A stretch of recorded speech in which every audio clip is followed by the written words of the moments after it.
ప్రభుత్వం మీద ఉన్నదని ఈ సందర్భంగా ముందుగా గుర్తు చేస్తున్నా. రిజర్వేషన్ల వర్గీకరణ అనేది ప్రక్రియ ముందుకు తీసుకెళ్తున్న దశలో దళితుల్లో ఉండబడే వివిధ కులాల ఆకాంక్షల్ని మనోభావాలని గౌరవించాలని చెప్పి నేను రాష్ట్ర ప్రభుత్వానికి విజ్ఞప్తి చేస్తున్నా. ఈ పంపిణీ అనేది నిన్నటి వరకు ఉమ్మడి రిజర్వేషన్లలో ఏ వర్గం దోసుకున్నదో నిన్నటి వరకు గత 7 దశాబ్దాలకు పైగా దళితుల ఉమ్మడి రిజర్వేషన్లను ఏ వర్గం దోసుకున్నదో ఈ వర్గీకరణ అనేది ఆ దోపిడిని అరికట్టే విధంగా ఉండాలి. ఇప్పుడు వర్గీకరణ ప్రక్రియ గతంలో జరిగిన దోపిడికి అరికట్ట వేసే విధంగా ఉండాలి గాని ఇంతకు ముందు దోసుకున్న వాళ్ళకే మరింత దోసిపెట్టే విధంగా ఉండొద్దని చెప్పి నేను తెలంగాణ కాంగ్రెస్ ప్రభుత్వాన్ని, తెలంగాణ రాష్ట్ర ముఖ్యమంత్రిని డిమాండ్ చేస్తున్నా, విజ్ఞప్తి చేస్తున్నా. ఇంతకాలం దోసుకున్న ఏ వర్గం ఉన్నదో ఆ వర్గానికే మళ్ళీ పెద్దపీట వేసే విధంగా ఉండకూడదని, దోసుకున్న వర్గానికే మరింత దోసిపెట్టే విధంగా ఉండొద్దని, ఎవరైతే ఇంతకాలం అన్యాయం గురైనరో, ఎవరైతే ఇంతకాలం అవకాశాలకు దూరమైనరో ఆ అన్యాయం గురైన అవకాశాలకు దూరమైన వర్గాలకు న్యాయమైన ప్రాతినిధ్యం అన్ని రంగాల్లో దక్కే విధంగా ఉండే విధంగా ఈ ప్రక్రియ ముందుకు తీసుకెళ్లాలని నేను విజ్ఞప్తి చేస్తున్నా. మొన్న శాసనసభలో ఏ నిర్ణయాలైతే తీసుకున్నారో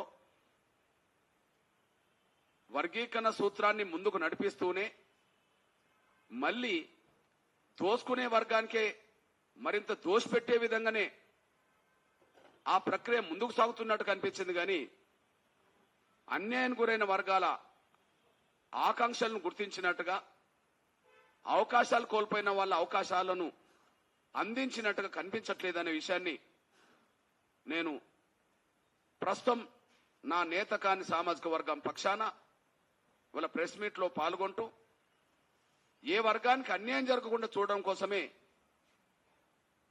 మా ఎంఆర్పిఎస్ కూడా అందరికీ న్యాయం దక్కాలనే దాని మీదనే మొదటి నుంచి మేము పాటుపడుతున్నాం, మాట్లాడుతున్నాం అనేసి కూడా గుర్తు చేస్తున్నా.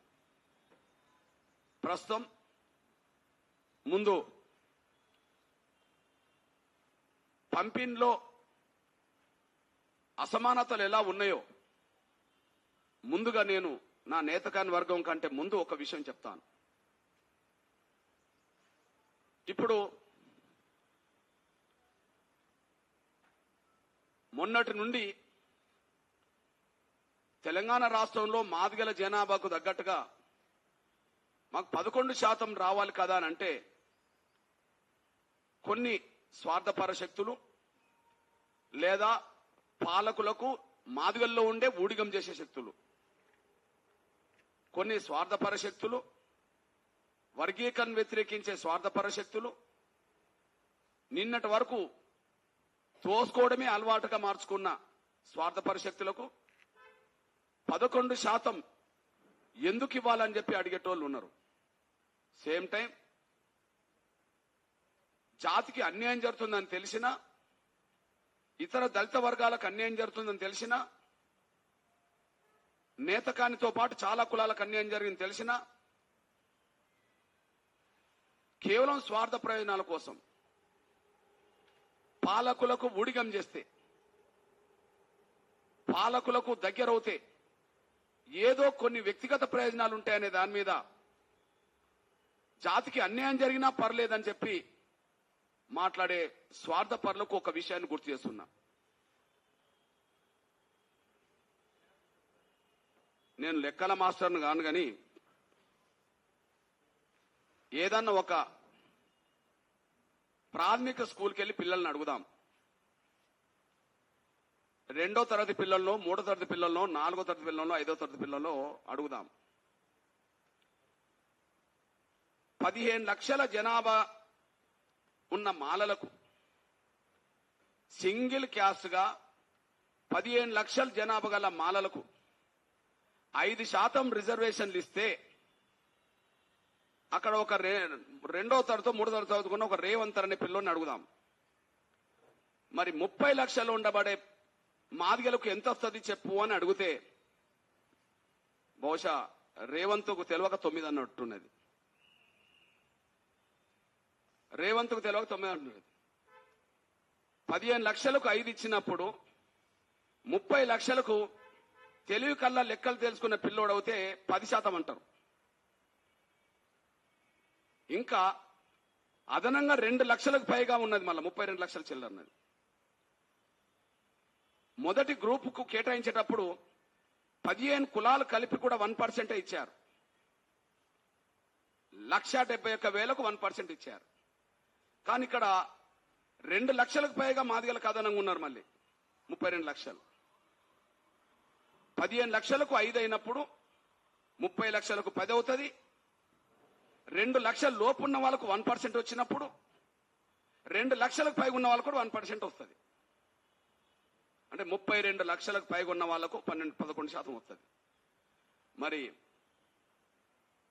11% మాదిగలకు ఎలా వస్తుంది అనే వాళ్లకు 15 లక్షలు ఉన్న వాళ్లకు 5% వచ్చినప్పుడు 32 లక్షలు ఉన్న జనాభా గల మాదిగలకు 11% రాకపోతే ఏ లెక్క ప్రకారం 9% వస్తాయో జవాబు చెప్పాల్సిన బాధ్యత ముందు ఉన్నది.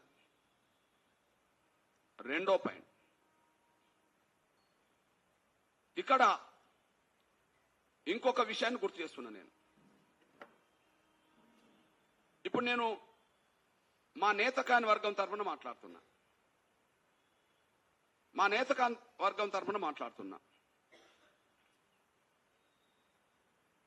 దళితుల జనాభాలో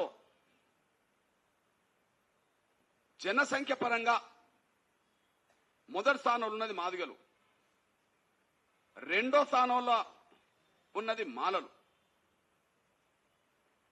జనసంఖ్యలో, దళిత జనసంఖ్యలో 1,33,000 రికార్డు చూపెడుతున్నది. 1,33,000 పైగా రికార్డు చూపెడుతున్నది. దళితుల జనసంఖ్యలో 3వ స్థానంలో ఉన్నది నా నేతకాని వర్గం. నేతకాని వర్గాన్ని ప్రత్యేక గ్రూపుగా ఎందుకు చూడలేదనే ప్రశ్న ఉన్నది. నేతకాని వర్గంగా సి గ్రూప్ లోని ఎందుకు పెట్టారు? బి గ్రూప్ లో ఉన్న దాదాపు 7 మాదిగ కులానికి అందుబాటులో ఉన్న వారిని తీసి 1,71,000 తోటి ఒక గ్రూప్ ఏర్పాటు చేసినప్పుడు సి గ్రూప్ లో 2 కులాలు నేతకాని, మహర్, వాస్తవానికి మహారాష్ట్ర బేస్ గా మహర్ నేతకాని వర్గం ఒకే సమూహంగా కొంత చూడబడుతుంటది.